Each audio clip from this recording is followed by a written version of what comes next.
皆さんごきげんよう、上川薫です。今回取り上げる話題は、韓国でかなり奇妙なキャンペーンが行われるので、皆さんにご紹介しようと思います。そのキャンペーンの内容というものは、韓国にある日本の桜というものを全部抜き去って、そして韓国原産の桜に全部植え替えようというキャンペーンです。このキャンペーンを行うにあたって、韓国の報道機関朝鮮日報が記事にしていますが、その記事の内容といったものが本当にひどいものなので、いかに韓国という国においては、科学的な事実に基づかない話がまかり通っているんだなということがわかる、そのような奇妙なニュースとなっています。それではこれから朝鮮日報の記事をご紹介しますが、この記事の中には様々な間違いや科学的な事実に基づかない話というものが平気でどんどん入ってきますので、そのことを頭に入れた上で、ぜひとも皆さんツッコミを入れながら記事を見ていってください。それではニュースをどうぞ。日本の桜を抜いてチェジュのワンボンナムを植えよう。キャンペーン始まる。記事中に大桜と書いてあるのが韓国の桜のことで、この読み方はワンボンナムとなります。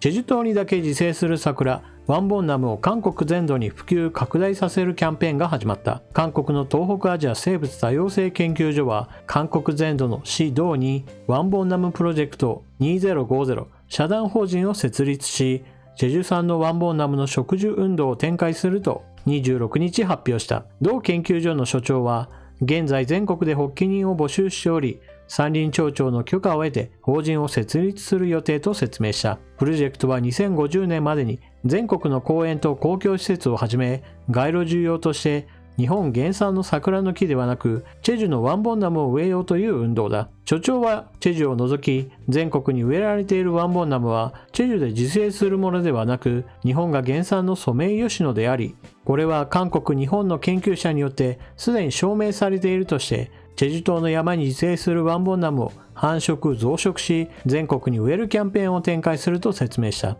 チェジュのワンボンナムは、フランス人の神父でチェジュに赴任したエミール・タケが1908年に地元の寺に自生しているワンボンナムを発見し、ヨーロッパの学会に報告したのがきっかけで世界に知られるようになった。しかしワンボンナムは1901年、日本の東京上野公園で先に発見された。日本のワンボンナムはソメイヨシノと呼ばれる。日本の学会ではこの桜の自生地を探したが見つからなかった。タケ神父が発見したワンボンナムの標本を入手したドイツベルリン大学のケーネ博士は、2つの木が全く同じワンボンナムで、その自生地はチェジュ島であると1912年に発表し、韓日ワンボンナム戦争が勃発した。日本がワンボンナムの自生地をチェジュ島と認めないため論争が続いた。しかし2018年、韓国山林庁の国立樹木院がゲノム解析、遺伝情報の解読を実施して遺伝情報を完全に解読し、チェジュのワンボンナムと日本の桜は異なる品種だということが確認され、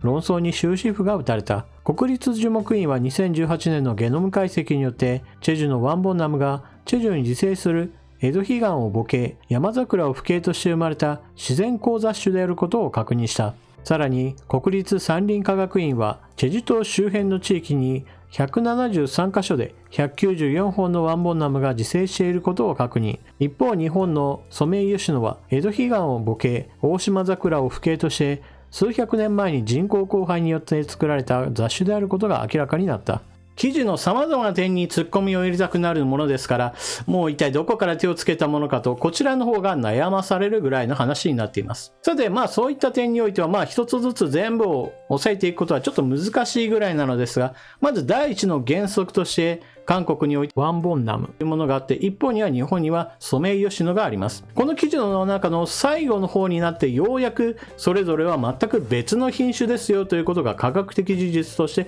認められたという話が出てきます。ところがその最後の結論に基づかない話というのがそれまでずっと記事の中で書かれていますから、読んだ人の中には一体どういうことになっているのかちょっと頭が混乱するかもしれません。まず第一に科学的な事実としてワンボンナムと日本のソメイヨシノは全く別の品種です。そしてソメイヨシノの場合だと人工的に作られた園芸種のためにどこかの山に行ったらソメイヨシノの桜が自生しているんだなといった話ではありません。基本的には接ぎ木を行ういわゆるクローンで増やしていく木ですから、あくまでも山に行けばどこかに原木があるんだなといった話にはなりません。そういった原木が存在しないということを理由としてワンボンナムこそが日本のソメイヨシノの源流にあたる、つまり桜というものの起源は韓国にあるというのが韓国側の主張としてずっと言いがかりをつけられてきたのです。ですから記事の中にもワンボンナムは日本に行ったらソメイヨシノという別の名前が使われているんだという間違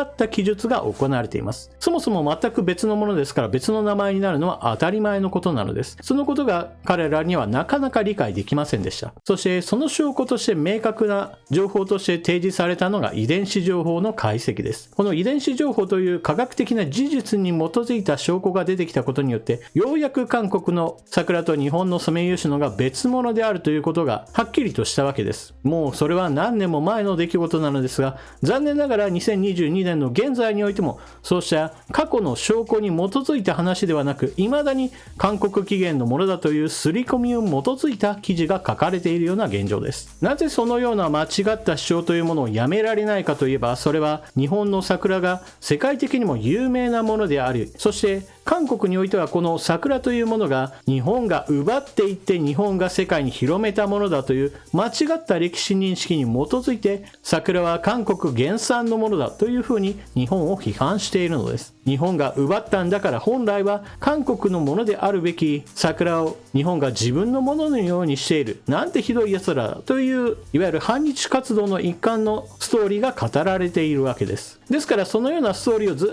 っと頭の中に植え付けられた人々にしてみれば、遺伝子情報で全く違うものですよと言われてもそのような科学的な事実などは全く耳に入らないというわけです。ですからこのように記事になるときには基本的には公正といって間違いについては公になる前にその修正を行わなければならないのですが、その修正する人もやはりそのような思い込みに基づいて科学的な事実を否定してしまうと、今回ご紹介した記事のようにあちこちに間違った情報が埋め込められた記事というものが出てきてしまうのです。また今回のキャンペーンにおいては日本の桜を抜いてワンボンナムというものを増やしていってどんどんと植えようという話にはなっているわけですが、おそらくはこのキャンペーンというのは掛け声だけは大きいのでしょうが、実際のところなかなか進まないことでしょう。というのも園芸種であるソメイヨシノと比べてワンボンナムからどんどんと増やしていって韓国中に植えるとなると非常に大変なことになるからです。そしてこれらの話というのは基本的にはかなり古い話をずっと引きずってきた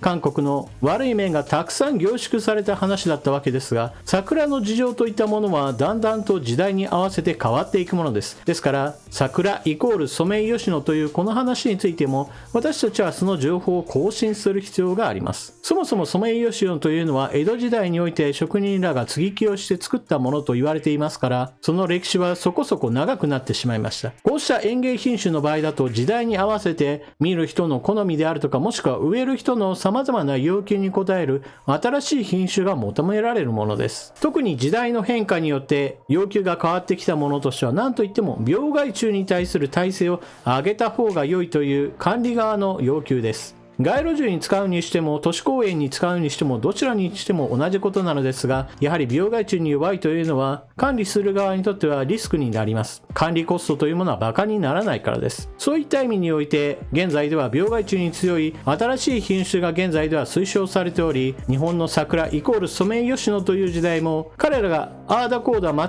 ったことを言って日本を批判している間にももう代替わりが進もうとしているのです。なおこの新しい品種などですが、残念ながら一品種に限られているわけではないので、これまでのような桜イコール何々といったことが単純に言い切ることは難しくなってくるようです。代表的な桜として現在使用されているのは神代あけぼのか小松乙女というこの2品種です。調べたところその代表的なこの2品種以外にもいくつかの新しい品種が開発されており、それらも使用されているということですから、残念ながら桜イコール何々という言い方そのものも使うことは難ししくなってくるでしょう。というわけで今回の動画は韓国においてかなりおかしな主張をもとにしたキャンペーンが行われますよというご紹介でした。皆さんも韓国が何々の起源は韓国にあるという主張をした時には、その主張の裏付けがかなり怪しいものであるとまず疑ってかかる、そのような癖を持つことが大事であることをぜひとも多くの人にお知らせください。それでは今回の動画はここまで。最後までご視聴いただきありがとうございました。